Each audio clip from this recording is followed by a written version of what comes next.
Hello and welcome to the Flix Forum podcast, where each episode we usually go back and look at a Netflix original film in the order of release. Today we have a very special bonus episode. We'll be looking at Netflix 2022 action thriller, The Grey Man. This is directed by Anthony and Joe Russo. It stars Ryan Gosling, Chris Evans, Ana de Armas, Jessica Henwick, Rege-Jean Page, Wagner Moura, Julia Butters, Dhanush, Alfre, Woodard, and Billy Bob Thornton. I'm Jesse, and I'm writing a solo today to check this one out. So I think if you're interested in checking this one out, you should probably give this a pause and come back a little bit later on, because I am going to spoil the living daylights out of this one. We've got a good discussion to look at this big film that Netflix have put out. So we do start the show off with the Fast Flicks, where we do a quick little summary of what the film is all about. So this one is about a criminal who's hired to be a secret agent by the US government, is seen to be a liability and needs to avoid annihilation. Alright, and now I'm going to talk a little bit about how this sort of got to Netflix. So realistically, this film is intended to start a franchise, which is based upon Mark Greaney's The Grey Man novel. So I think there's 10, possibly an 11th novel coming out soon, and the adaptation of this novel was originally announced way back in 2011, with James Gray set to direct Brad Pitt and Charlize Theron in a gender-swapped role. But these versions never came to fruition. So the property sort of lingered in development hell until about July of 2020, when the Russo brothers got on board, said, we're going to direct it, and we're going to get Gosling and Evans on board as well.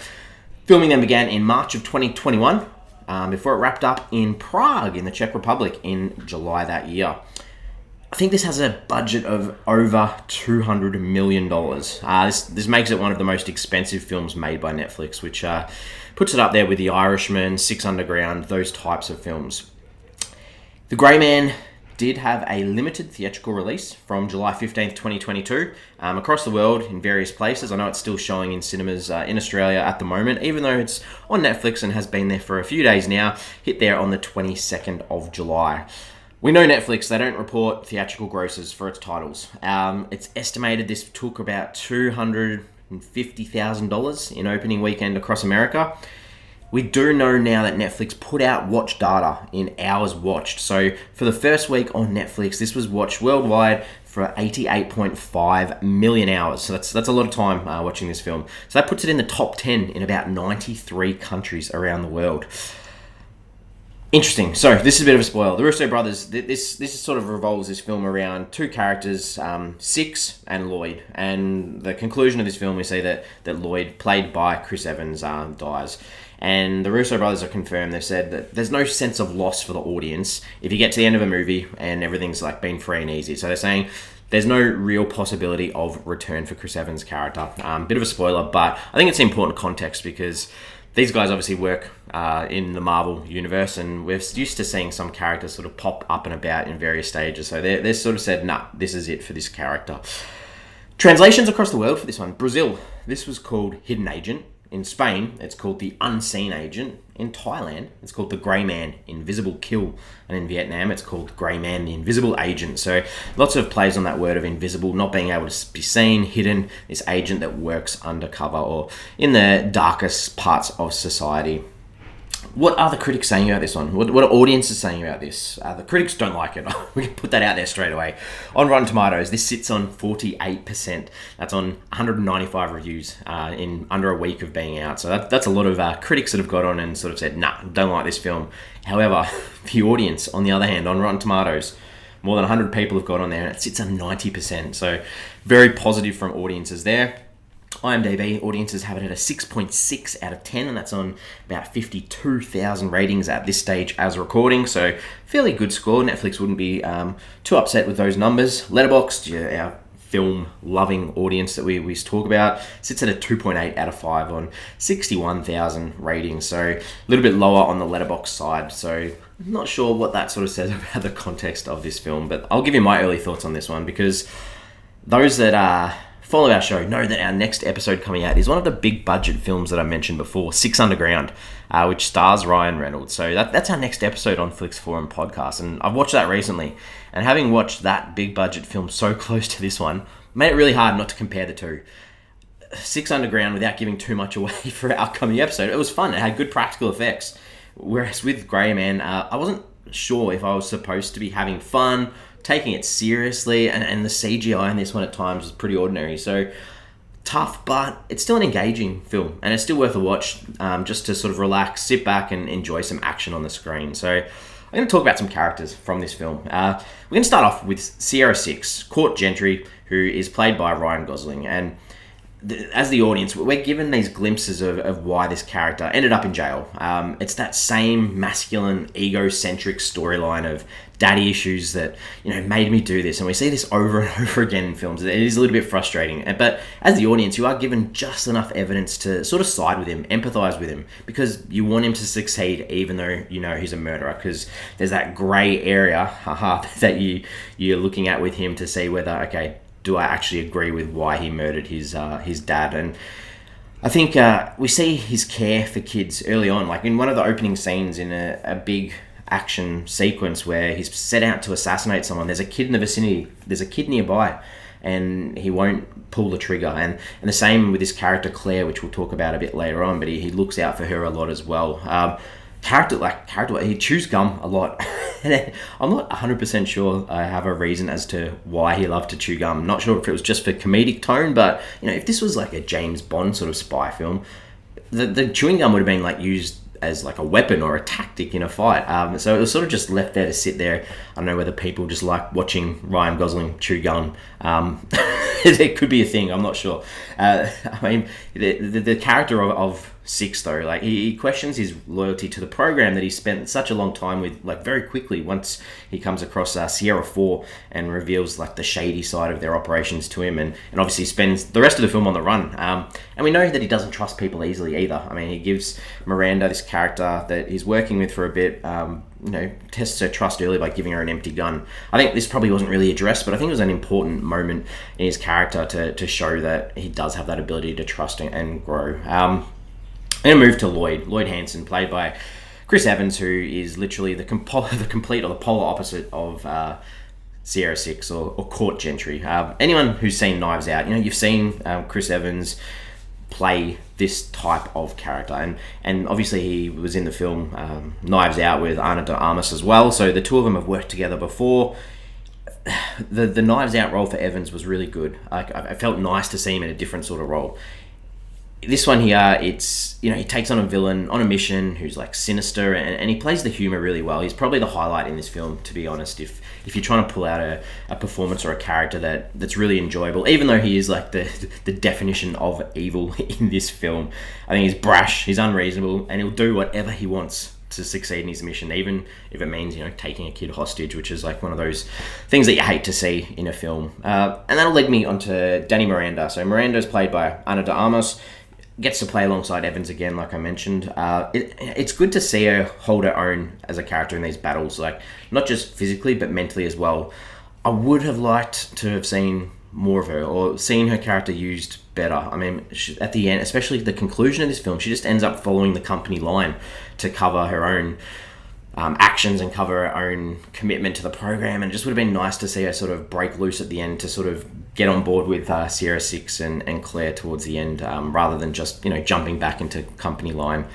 And then the other strong female that we had in this is Susanna Brewer, she's almost the moral compass of this film, because she works for this agency. She doesn't believe in Lloyd's ways. She doesn't like his quick to action sort of motives, but she's also happy to cover her own self by pulling the trigger and covering up the actions to ensure her career continues on the path that she wants, because we get that dialogue telling us she feels like she's been overlooked for males in the past.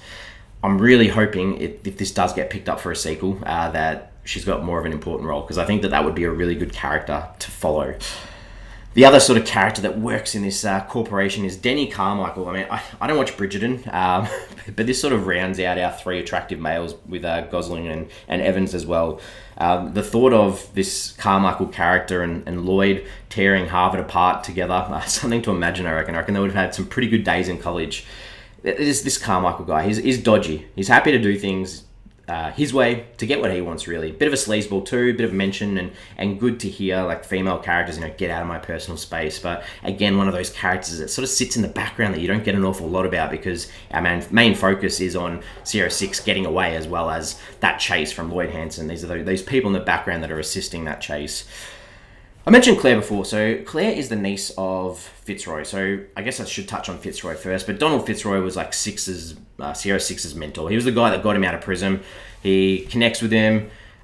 He mentions to 6 that he would have done exactly what he did too. He's now in retirement, but this Donald Fitzroy character is proof that you can't really retire from this world. This world will follow you. Even when you're old and given up on everything, you're still going to get connected to this. And the idea is that Claire, his niece, she has had previous interactions with 6 before. He had to look after her at some stage. And they see each other almost as family and have this really good connection. And it's nice to see that. And we'll talk more about that in the scenes a little bit later on, but obviously they do a flashback to show us the setup of Sierra 6 and Claire having known each other previous to her being kidnapped, and I guess that leads into her role. I mean, it's never nice to see a kid being put in peril because of macho men, especially when she has a medical condition. So it's a little bit rough for her, poor kid. The Lone Wolf, this is just this random hit guy. And the Russo brothers, after this has come out, have said that they've expressed a bit of an interest in a spin-off starring this character played by Dhanush. And I don't know him, but he's meant to be really big in Tamil cinema, so that's an interesting thing. He's just like one of these little hitmen that jump in into the movie for a little bit to add to the chase of Sierra 6 or court gentry. Last character I look at, Margaret Cahill, played by Alfre Woodard. I mean, what's she not good in? She's amazing. I think that apart from there's this subtitle at one stage where we're taken to her location, which is a little bit on your nose, but you can't fault her performance or her character in this. She adds so much to this film, even if her character is a smoker. And this is her 4th Netflix original film. She's played the professor in this film Burning Sands, which when we covered that on this show, really rated her for that performance. And the other one that I really rate her from is Juanita. If you haven't seen Juanita on Netflix, check it out. She's the lead in that, and really, really good. One other film I think is called The Fatherhood, which she's in, which we're probably going to get to in our show in about 4 years' time. So don't hold your breath for our thoughts on that one. The Russo brothers, I sort of mentioned these guys before, but realistically, they've known worldwide now for their work on the Captain America movies, the Avengers Infinity War and Endgame. They also wrote the Netflix original Extraction, which is another one of those big budget ones that came out not too long ago as well. But obviously Netflix, give them the money, do what they want, and Netflix know that the film's going to be in pretty safe hands to reach a pretty big audience and have pretty good action sequences, big name cast, because a lot of the cast in this film have worked with the Russo brothers before. All right, going to talk about some scenes. So, things that stood out for me. Standout scenes. I'm going to say Lloyd, the first scene, or not the first scene, but the first time that we see Lloyd and Fitzroy together. Lloyd confronts him at this funeral. There was just really good banter between the two, and I think most of the scenes that I enjoyed in this was the banter that came from the character of Lloyd. Like a lot of these one-liners that just showed his egotistical ways. I also liked the idea of Sierra 6 playing music whenever he was doing something that he didn't want Claire to hear. He puts on or tells her to put on the record. It's that protective instinct inside him to look out for this kid. And obviously it links back to his own trauma, his own daddy issues, and what he went through as a kid himself, and him wanting to ensure that Claire, as a future generation or a child of the future, is looked after, so she doesn't have to go through what he went through as well. Another part, 6's escape from being trapped in like this well. He sort of goes to get a fake passport. Guy pulls a trapdoor. He's stuck in there, can't get out. He sort of floods himself to get out. And this was followed by his first encounter with Lloyd. It was just nice to see the two of them on screen together with a little bit of good dialogue, so that was cool. I'm going to say Margaret's final scene, which I'm not going to say anything about, but I think great scene, good way for her to finish her part in this film. There's a scene where 6 is handcuffed to a sort of park bench or a rail where there's all this action going on, explosions. Lloyd and his team are trying to attack him and take him out, and he just manages to escape. And I just thought that was quite humorous. And the final credits, stick around for the final credits in this one. The effort, it's always nice to see effort put into final credits, and the effort in these final credits were excellent, just visually stunning. So check those out and hang around for those. All right, things I didn't like. So there's a scene where Six is on an aeroplane. He's met a team who's going to get him to safety. Fitzroy sort of organised it for him, and then turns on him and says, you've got to take him out. Just the overuse of CGI in this scene was just made it unbelievable. It just was not realistic, and I did not feel at any stage that he was actually in the air or in any danger. So that sort of sucked for me. Claire's first few scenes with Six as well. I know we needed that backstory of how they knew each other, but she was just so confrontational to him to start off with. Just a little bit of a smartass, which we probably didn't really need, knowing that we know that he's trying to save her or going to save her and has this connection with her. So to start off like that, I know it's nice to show that she can banter backwards and forwards with him. It just didn't work for me. Another action scene that didn't work is this big scene where Six is on the tram and just trying to jump onto a car. It just looks so fake. And finally, the final fight scene. They walk into like a maze of hedges to finish this film. I just thought it was completely laughable. Just did not hit the spot for me. It just reminded me of like The Shining or something like that, which, an action film, or Harry Potter, that Tri-Wizard tournament. It just was like one of those scenes that we don't need any more intrigue of how they're going to catch up. We know that there's going to be a confrontation between the two. We don't need them walking through hedges for a couple of minutes to show that. So that sort of let me down a little bit. All right, themes, ideas. What's this film trying to say? And this is hard. I've really struggled with this one, but obviously we've got the idea of good versus evil. Straightforward, easy. The justice system, a little bit here where, that idea of Six has been in prison for murdering someone, but was that murder justifiable? I'm not sure, and that's a question that probably I'm pondering after watching this film. And obviously if we get more films, then we might get a little bit more context behind that. I'm going to take a quote here from the Russo brothers. This is what they said. They said, "It took 9 years to make this film because of our busy schedule. We were in awe of Mark Greaney," so the author's writing, "and the amount of research he does. We are always on a quest to develop interesting sideways to a genre. Having been inspired by the 70s thrillers that we grew up on, The Grey Man encompasses the themes," so we're talking here about themes obviously, "of a very complex political and rebelling against the system, and we've reflected on our own fears about the world. Considering the peculiar genre of this film, we wanted to create a world for the audience to immerse themselves in. Thus, we have an incredible cast that has a level of detail and thought and backstory to them all." Interesting. I think the backstory, hopefully we're going to get a little bit more as this film series progresses, hopefully, but that idea of a complex political world and rebelling against the system. If that's the main idea we need to take from this, then cool. I'll take that from what the Russo brothers are telling us, what this is all about. My takeaways. I think there's this character, the old man. So we don't never see him. We hear him spoken about and on the phone too. He's obviously the boss or in charge of Carmichael and Suzanne, like faceless, and that really annoyed me. It's one of those things that obviously they've probably got a plan for if future films happen, who he is and what he does, but I really needed more of that. Just dumping this little teaser in there for the audience without any closure. That's frustrated me with this one. And the same, good cast of females in this one, and I mentioned this in the characters a little bit. I just want some more depth. Hopefully moving forward we get some more depth and see some more, because I guess this film was really about having Evans and Gosling on the screen together.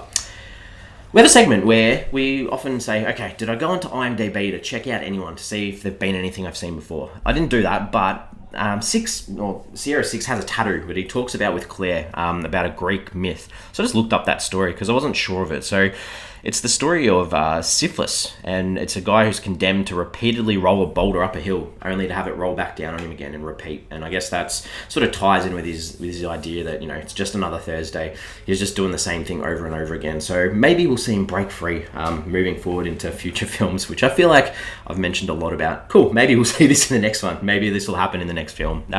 Just some questions to ponder.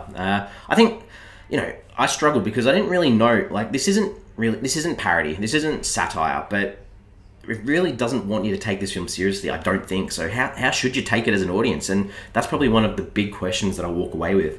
Maybe this film is just literally popcorn entertainment where I should just forget about the world for 2 hours and enjoy myself and sit back and watch famous people on the screen blowing things up. Maybe that's what I should take from it. I'm not sure. And Six, this character, he's meant to be a hero, but I can't think of any characteristics that make him this. Apart from looking out for the youth or looking out for a child, there's not much else that I could really see that makes him a hero. He's good with a gun, he's good fighting, but what else is he going to do? I mean, he was maybe I mean, he sent all this data off to, to try and get the bad people's names out there, but nothing really happened with that. So I'm interested to see where they go with this. And that's, Margaret, there's this big line, you can't copy the files. Well, surely she could have copied the files. If she was good enough to hack in to get the files, she could have copied them and got them distributed somewhere. So that sort of frustrated me a little bit too. All right, let's wrap this up. I'm going to give this film a rating out of 5. So I think, there's enough to enjoy in this. It's a stellar cast, great locations. They would have had fun traveling around the world, all these good action scenes.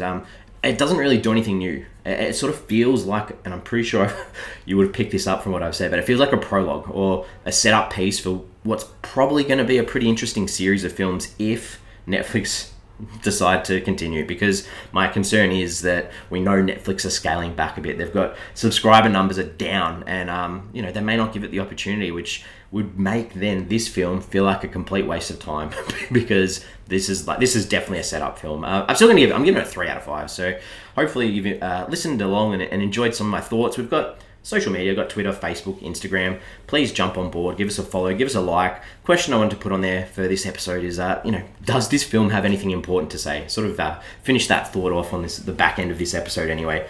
What important message is this film trying to say? Is there anything important to take out of it? Or should we just enjoy it for what it is? Pure entertainment. Please subscribe to us if you can. We have a huge back catalogue of episodes, over 200 episodes, so give us a listen and keep an ear out for our upcoming episodes on a Wednesday, as always. Thanks for listening. I will speak to you all soon.